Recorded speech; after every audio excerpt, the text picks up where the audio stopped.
Tashi Delek y bienvenidos a Tíbet esta semana. Este es Raimundo Saldívar con otra edición de las noticias semanales sobre el Tíbet, su santidad el Dalai Lama y la administración central tibetana. Veamos los titulares.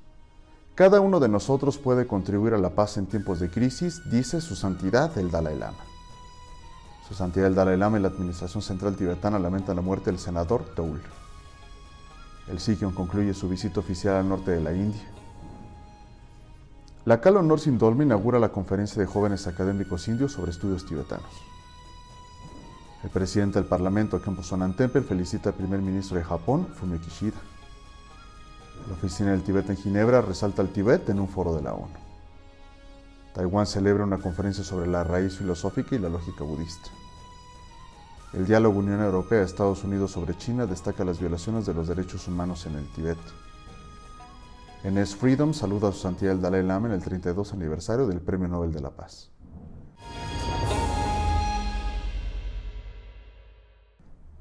Durante una conversación de 1 hora con destacados científicos y profesores de varias universidades de los Estados Unidos, su santidad el Dalai Lama dijo que cada individuo tiene el potencial de contribuir a la paz en tiempos difíciles como la pandemia y la crisis climática mundial. El miércoles de esta semana, su santidad el Dalai Lama tuvo una conversación sobre el tema Abrazando la esperanza, el valor y la compasión en tiempos de crisis, organizada por el Mind and Life Institute. Tras la muerte del senador Bob Dole, líder del Senado estadounidense y ex candidato presidencial, su santidad el Dalai Lama y la administración central tibetana expresaron sus más profundas condolencias a su esposa, la senadora Elizabeth Dole. Su santidad recordó la forma en que el difunto senador se preocupaba genuinamente por las personas menos capaces de ayudarse a sí mismas o por aquellas que, como los tibetanos, están luchando por preservar su libertad y cultura. El Sikyon Pempa Tsering y el presidente del Parlamento tibetano en el exilio, Khenpo Sonam Temple, también recordaron las diversas reuniones del difunto senador con su santidad el Dalai Lama y calificaron su fallecimiento como una pérdida para los tibetanos. El Sikyon Pempa Tsering concluyó su primer visita oficial a los asentamientos tibetanos en Dehradun y Himachal Pradesh, en el norte de la India. Durante las últimas 2 semanas, el Sikyon se reunió con funcionarios en Nueva Delhi, antes de partir hacia Dehradun, donde se reunió con el secretario principal y el secretario adicional de Uttarakhand, además de reunirse con el pueblo tibetano que reside en diferentes asentamientos bajo la oficina del asentamiento tibetano en Dehradun. El Sikyon visitó el asentamiento tibetano Bon Solan de Himachal Pradesh antes de regresar a Dharamsala el martes de esta semana. El lunes de la semana pasada, la Kalo Norsin Dolma del Departamento de Información y Relaciones Internacionales de la Administración Central Tibetana inauguró la conferencia de jóvenes académicos indios sobre estudios tibetanos. Al pronunciar el discurso especial de la sesión inaugural, la Kalo Norsin Dolma destacó la centralidad de la región del Himalaya en la geopolítica de la India y la necesidad de que los académicos dediquen más atención a la región del Himalaya, incluido el Tíbet. In the recent past, there is a growing school of thought which believes that Himalayas now occupy a centrality in geopolitics of India. And there are other scholars who think that our approach to the study and analysis of Himalayan region should be different. They believe that the complexity of the Himalayan region makes it necessary for us to look at Himalayan region not only through the lens of the international relations, theorizations of state and security, but we should also look at it through an interdisciplinary approach that focuses on state actors and interconnectedness between the geography, culture, and ecology of the Himalayan region. La conferencia virtual de 4 días organizada por el Tibet Policy Institute, el grupo de expertos de la Administración Central Tibetana. El presidente del Parlamento tibetano en el exilio, Khenpo Sonam Temple, transmitió sus más sinceras felicitaciones al nuevo primer ministro de Japón, Kishida Fumio, en nombre de los tibetanos de todo el mundo y del 17º Parlamento tibetano en el exilio. El presidente también saludó al general Nakatani al ser nombrado asesor especial de derechos humanos de Japón.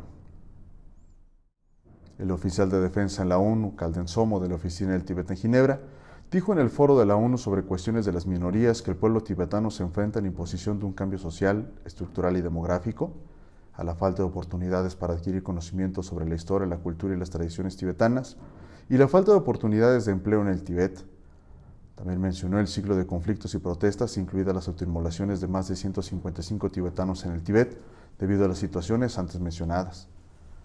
La oficina del Tíbet en Ginebra pidió a China en el foro de la ONU que aborde las quejas subyacentes de los tibetanos respetando las raíces históricas, sociales y culturales del pueblo tibetano. El sábado de la semana pasada se celebró la primera conferencia sobre la raíz filosófica y la lógica budista que se llevó a cabo en la Universidad Xuan en Taiwán. Durante la conferencia de un día de duración, la universidad anunció el establecimiento de un nuevo centro de investigación budista tibetano en la universidad.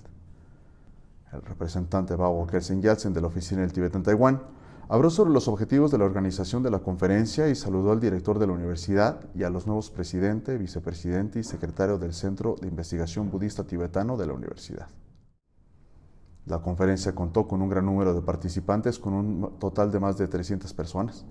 La conferencia fue organizada conjuntamente por el Departamento Religioso y Cultural de la Universidad de Xuan y la Oficina del Tíbet en Taipei. En una declaración conjunta posterior a su reunión de alto nivel, la Unión Europea y Estados Unidos destacaron, entre otras cosas, los continuos abusos y violaciones de los derechos humanos en China y la represión sistémica, incluido el Tíbet. Las dos partes también discutieron una lista cada vez mayor de acciones de China que son motivo de preocupación compartida, incluidas las que violan el derecho internacional y las que van en contra de los valores e intereses compartidos de Estados Unidos y la Unión Europea. En el diálogo en Washington, la subsecretaria de Estado Wendy Sherman representó a los Estados Unidos y el secretario general del Servicio Europeo de Acción Exterior, Stefano Sannino, representó a la Unión Europea. Con motivo del 32 aniversario de la concesión del Premio Nobel de la Paz a su santidad el Dalai Lama, la estrella de la NBA Enes Kanter Freedom envió un mensaje en video expresando la inspiración que recibe de su santidad el Dalai Lama para defender la verdad y alzar su voz por los inocentes. Dijo que cree que, bajo el liderazgo de su santidad el Dalai Lama, el Tíbet obtendrá la libertad. Agradeció a su santidad por estar allí no solo para los tibetanos, sino para todos los seres humanos. On the 32nd Nobel Peace Prize confirming anniversary, I want to say thank you so much, Your Holiness. You give so much hope and motivation to fight for what's right and and also standing up for innocent people out there and to be the voice of all those innocent people out there who don't have a voice. You know, you are changing the world and you are making a huge impact in our world. And I hope I get to meet you one day. Es todo por hoy. Nos vemos la próxima vez. Que tengan una excelente semana.